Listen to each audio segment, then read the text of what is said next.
अस्सलाम वालेकुम। हमारे पास फ्रैक्शनल ऑपरेशनल रिसर्च का हमारे पास टॉपिक है फ्रैक्शनल कट। तो हम इसका क्वेश्चन करते हैं।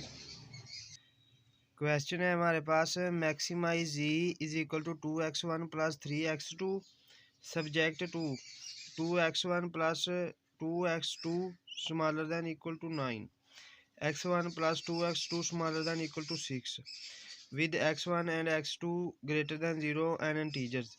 जब हमारे पास एक क्वेश्चन में एन इंटीजर्स दिया होगा तो हमारे पास ये इसकी निशानी है कि हम उस क्वेश्चन का फ्रैक्शनल कट लगाएंगे। और ये हमारे पास उसने कंस्ट्रेंट्स दी हुई हैं। तो अब हम इस क्वेश्चन को सोल्व करते हैं। सोल्व करने के लिए हम इसको सबसे पहले सोल्व करेंगे, सिंपलेक्स मेथड लगाएंगे, फिर हम उसके बाद फ्रैक्शनल कट लगाएंगे और फिर हमारे पास आंसर आ जाएगा। तो चलिए स्टार्ट करते हैं। हम सबसे पहले इसकी लिखेंगे, इन दो कंस्ट्रेंट्स की स्टैंडर्ड फॉर्म लिखेंगे। उसके लिए हमने इधर लिखा स्टैंडर्ड फॉर्म। वो क्या होगी हमारे पास, क्योंकि स्मॉलर दैन है, इसमें स्मॉलर दैन है, वो आ गया 2x1 plus 2x2 plus s1 is equal to 9। And दूसरी वाली जो हमारे पास उसमें भी स्मॉलर दैन है तो उसमें भी s2 ऐड हो जाएगा, x1 plus 2x2 plus s2 is equal to 6। ये हमारे पास स्टैंडर्ड फॉर्म लिख दी हमने इन दोनों की इधर। इसके बाद हम लिखेंगे objective function. Objective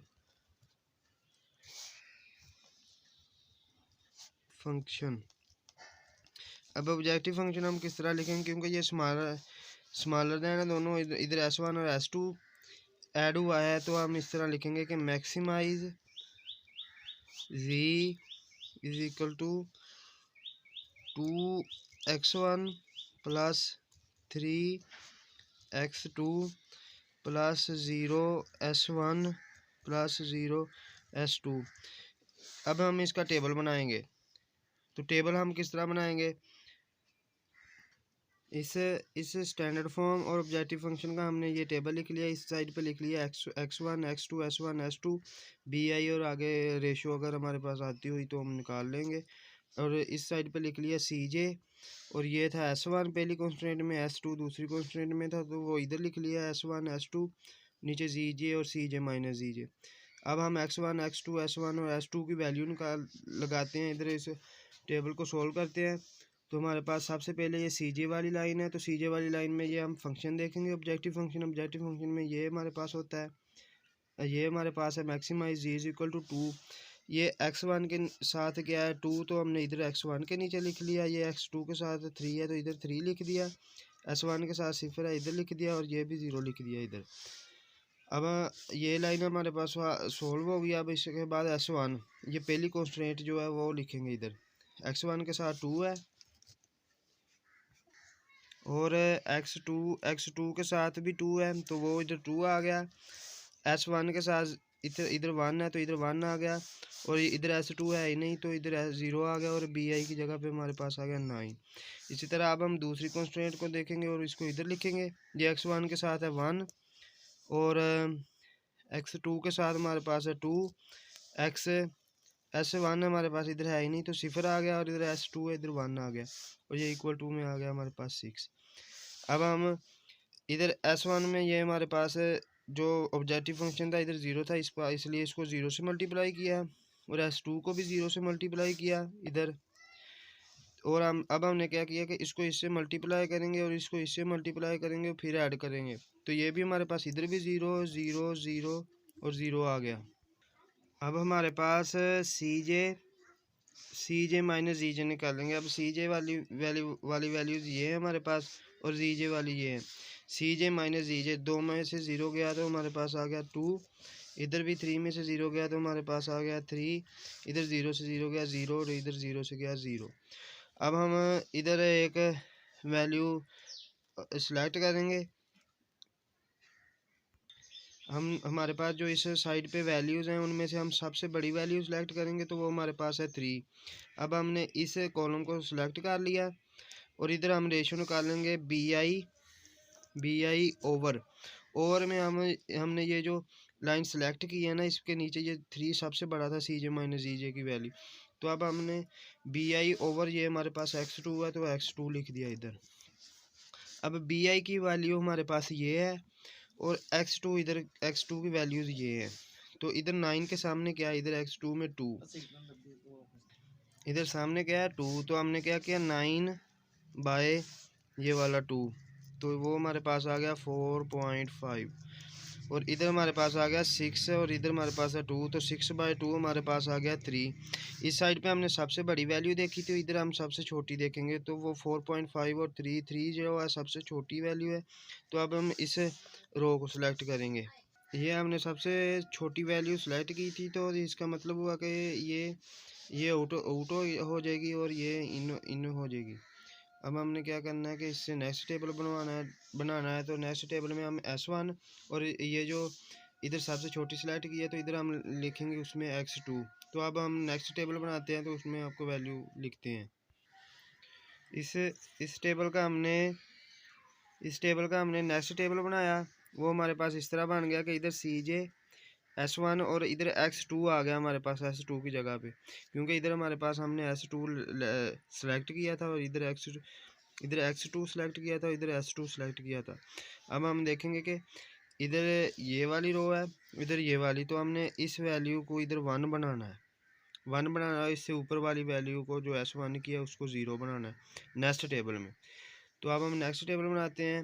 next table में हमारे पास CJ की वैल्यू ऐसे ही आ जाएगी 2 3 0 0 और जो हमारे पास S2 की जो मैंने कहा कि इधर हमने 1 बनाना है, तो इधर 1 बनाने के लिए हम क्या करेंगे कि इस सारी रो को 1/2 से डिवाइड करेंगे। इधर 1 बनाने के लिए हमने क्या किया कि इस सारी रो को 2 से डिवाइड कर दिया। इस सारी रो को 2 से डिवाइड किया तो हमारे पास आ गई, हमें जो वैल्यू आएगी उसको हम x2 में लिखेंगे इधर नेक्स्ट टेबल में। तो इधर आ गया 1/2, वो इधर लिख दिया 1/2, इधर आ गया 1 और इधर आ गया 0, इधर 1/2 और इधर हमारे पास 6/2 करेंगे तो हमारे पास आ जाएगा 3। अब हमारे पास ये रो आ गई और इधर S1 में हम लिखने के लिए क्या करेंगे कि जो हमारे पास ऊपर वाला टेबल है इसमें हम ये इधर तो हमने 1 बना लिया, इधर हम 0 बनाएंगे।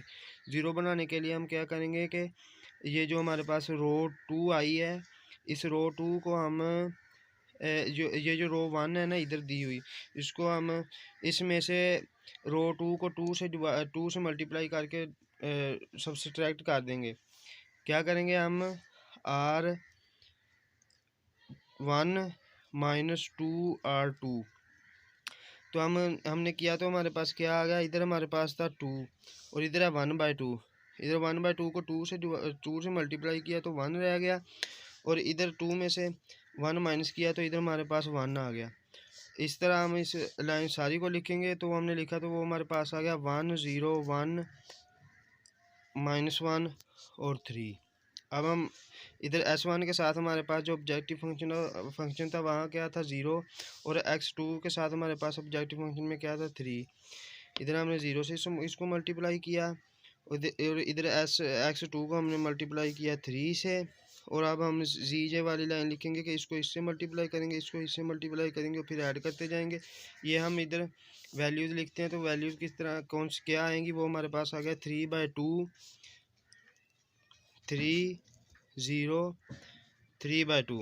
अब हम क्या करेंगे CJ - ZJ करेंगे, CJ - ZJ किया तो वो हमारे पास आ गया 1/2 0 0 और -3/2 और -3/2। अब ये हमारे पास दूसरा टेबल आ गया। अब हम इसमें से जो CJ - ZJ वाली वैल्यू लास्ट पे, इसमें से हम सबसे बड़ी पॉजिटिव वैल्यू सेलेक्ट करेंगे। तो ये हमने सेलेक्ट कर ली इधर 1/2, क्योंकि यही पॉजिटिव है, ये सिलेक्ट होगी। और इधर हम रेशो लिखेंगे फिर BI ओवर ये हमने रो सेलेक्ट किया x1 वाली, तो BI ओवर x1। अब BI की इधर हमारे पास वैल्यू है 3 और इधर हमारे पास है x1 के बराबर पे इसके साथ है 1, तो 3/1 हमारे पास आ गया 3 और इधर है 3 और इधर है 1/2। तो 3 डिवाइडेड बाय 1/2 करेंगे तो वो हमारे पास आ जाएगा 6। अब हमने इधर तो सबसे बड़ी वैल्यू सेलेक्ट की थी, इधर हम सबसे छोटी वैल्यू सेलेक्ट करेंगे, वो हमने कर ली 3 सेलेक्ट। अब हमारे पास ये रो आ गई और ये कॉलम आ गया। अब हम क्या करेंगे इस नेक्स्ट टेबल में कि यहाँ पर 1 पहले ही है और इसके नीचे हमने इधर हमने 0 बनाना है नेक्स्ट टेबल में, तो हम नेक्स्ट टेबल बनाते हैं। अब हमारे पास ये टेबल बन जाएगा। इस टेबल में क्या है कि हमने वहाँ पे S1 सेलेक्ट किया था और X1 सेलेक्ट किया, तो ये हमारे पास S1 की जगह पे X1 आ जाएगा। अब हम इसमें वैल्यूज़ दर्ज करेंगे। वो हमारे पास सबसे पहले इधर 2 3 0 0 और इधर इस तरफ हमने S1 सेलेक्ट किया था, तो इधर हमने 1 बनाना था। इधर X2 सेलेक्ट किया था, इसलिए इधर 1 बनाना था, तो वो पहले ही 1 था, इसलिए हमने उस सारी रो को ऐसे लिख दिया 1 0 1 -1 और 3। अब हमने इधर नीचे बनाना था, ये देखें इधर हमारे पास है 1, ये रो तो हमने ऐसे लिख दी। अब ये 1 था, 1 के नीचे हमने क्या बनाना था 0। तो अब हमने इसको क्या किया कि इस वैल्यू को 0 बनाने के लिए हमने क्या किया कि R2 -1/2 R1 कर दिया। ये ऑपरेशन इस पे अप्लाई किया, तो ये हमारे पास इधर 0 बन जाएगा और हम वैल्यूज़ लिखते हैं। ये वैल्यूज़ लिखी हमने, तो इधर हमारे पास आ गया 0 1 -1/2 1 और 3/2। ये वैल्यूज़ आ गई हमारे पास। अब इससे नेक्स्ट लाइन लिखेंगे हम। इधर x1 के साथ क्या है 2 और इधर x2 के साथ क्या है 3। इधर 3 आ गया, 1/2 2 आ गया और इधर 3 को 0 से मल्टीप्लाई किया तो हमारे पास 3 आ गया। तो इधर हमारे पास आ गया 2, इधर हमारे पास आ गया 3 और 1/2 और इधर आ गया 1। इधर हमने CJ माइनस EJ किया तो 0 0 और साथ में हमारे पास आ गया -1/2 और -1। अब हम देखेंगे कि इधर से कोई वैल्यू, दोनों वैल्यू नेगेटिव आ गई हैं, तो हमारे पास कोई वैल्यू एंट्री नहीं कर रही। तो अब हम क्या करेंगे कि इसकी रेशो फाइंड आउट नहीं कर सकते। अब यहाँ तक हमारा सिंपलेक्स मेथड से ये क्वेश्चन सोल्व हो गया। अब हम इससे आगे हम इस पर फ्रैक्शनल कट लगाएंगे। तो अब हम फ्रैक्शनल कट के लिए क्या करेंगे कि ये हमारे पास है x1 की वैल्यू हमारे पास आई है 3 और x2 की वैल्यू हमारे पास आई है 3/2। ये x1 की वैल्यू, ये x2 की वैल्यू इसके सामने, ये हमारे पास आ गया 3 और 3/2। हम x2 को किस तरह लिखेंगे कि ये फ्रैक्शन में है ना वैल्यू, तो हम इसको लिखेंगे 1 + 1/2। अब हम क्या करेंगे कि ये 1 तो आ गया इधर, ये 1 को हम स्किप कर देंगे और आगे 1/2 लिखेंगे।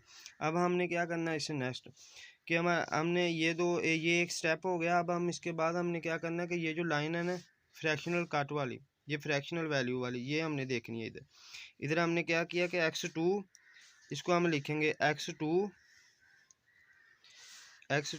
और -1/2 s1 -1/2 s1 और साथ में ये हमारे पास s2 प्लस s2 आ गया और बराबर पे हमारे पास 3/2। तो ये हमारे पास ऊपर 3/2 था। हमने क्या किया कि इधर जो पिछले स्टेप में किया कि हमने 3/2 को 1 + 1/2 लिख लिया। अब हम 3/2 की जगह पे 1/2 यूज़ करेंगे। तो हमने क्या किया कि x2 -1/2 s1 प्लस s2 = आ गया 1/2। ये यहाँ तक आ गया। अब हम इसे नेक्स्ट स्टेप में क्या करेंगे कि ये हमारे पास है जो फ्रैक्शनल वैल्यूज़ हैं हम उनको देखेंगे। ये हमारे पास फ्रैक्शनल वैल्यू है, ये भी और ये भी। अब इस फ्रैक्शनल वैल्यू के साथ हमारे पास नेगेटिव है। अब हम इसको किसी तरह से पॉजिटिव में कन्वर्ट करेंगे। तो पॉजिटिव में कन्वर्ट करने के लिए हमने क्या किया कि x2 माइनस प्लस डाल के हमने क्या किया कि -1 + 1/2 s1 प्लस s2 = 1/2 लिख दिया। अब हम -1 + 1/2 करेंगे तो वो हमारे पास -1/2 बन जाएगा। अब हम इससे नेक्स्ट स्टेप करते हैं। उसके नेक्स्ट स्टेप में हमने क्या किया कि इधर नेक्स्ट स्टेप में हमने क्या करना है कि जो फ्रैक्शनल वैल्यूज़ थी ना, जिन वेरिएबल्स के साथ फ्रैक्शनल वैल्यूज़ हैं, हमने वही लिखने हैं बस। इधर इस साइड पे जिन वेरिएबल्स के साथ फ्रैक्शनल वैल्यू है तो हमारे पास इधर x2 है, लेकिन x2 के साथ एक मुकम्मल नंबर है 1, हम इसको स्किप कर देंगे और इधर हमारे पास आ जाएगा -1 S1। तो हम ये भी फंक्शन, ये भी एक मुकम्मल नंबर है, तो हम इसको भी छोड़ देंगे। हमने क्या किया कि 1/2 S1 लिख लिया। अब इसके साथ जो हमारे पास ये S2 है, हम इसको भी छोड़ दिया। हम सिर्फ ये जो फ्रैक्शनल वैल्यू है, फ्रैक्शनल वैल्यू वाला नंबर है, हम इसी को यूज़ करेंगे नेक्स्ट स्टेप में। और बराबर पे नहीं, बराबर नहीं लिखेंगे, इधर हम लिखेंगे स्मॉलर दैन इक्वल टू 1/2। ये आ गया हमारे पास। अब ये हमारे पास एक नई कंस्ट्रेंट बन गई। अब हम इन कंस्ट्रेंट को जिस तरह पिछले सिंपलेक्स मेथड में हमने एक स्टैंडर्ड फॉर्म लिखा था, हम इसी तरह इसकी स्टैंडर्ड फॉर्म लिखेंगे। वो हमारे पास क्या आ जाएगी कि 1/2 S1। हम पीछे हमने यूज़ कर लिया S1 और S2, इधर इसलिए हम इधर S3 यूज़ करेंगे, plus S3 is equal to 1/2।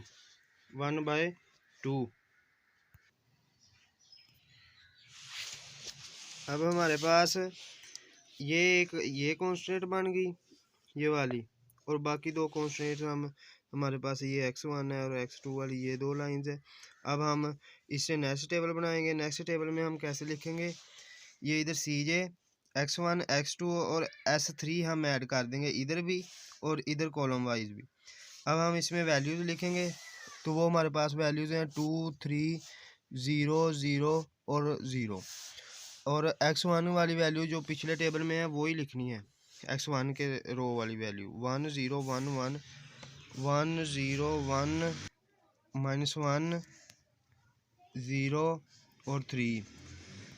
और जो x2 की वैल्यूज़ है वो भी पीछे वाली लिखनी है, वो ये है हमारे पास x2 0 1 0 1 -1/2 1 0 और 3/2।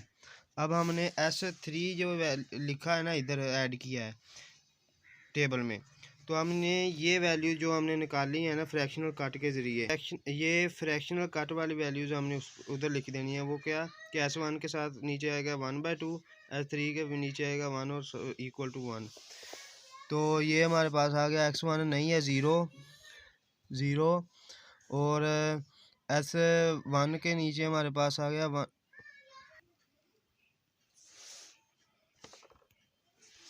इधर आ गया -1/2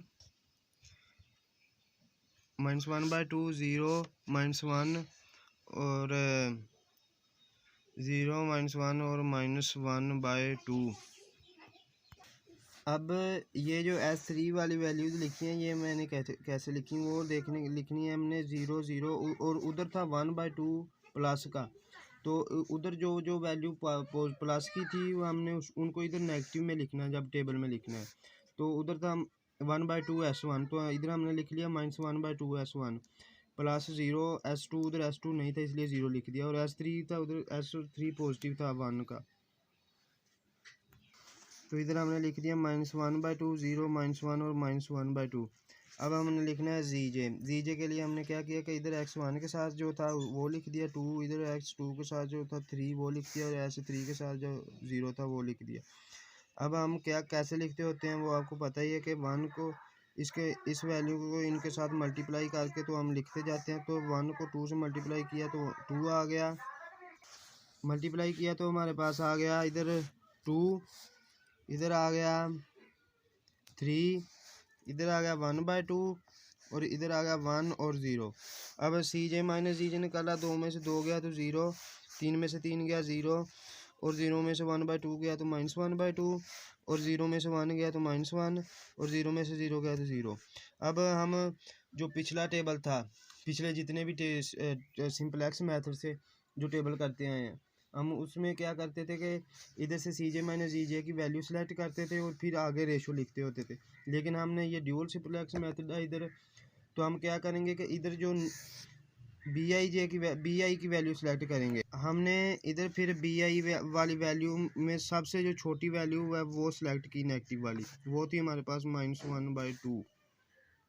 ये -1/2 वाली लाइन सेलेक्ट कर ली हमने, ये वाली, और फिर इसके साथ हमने क्या किया कि जो रेशो निकालनी है वो इधर इस रो की, ये जो रो आई ना -1/2 वाली, ये S3 का रेशो निकालनी है। हमने क्या करना, रेशो में CJ माइनस ZJ ओवर ये S3।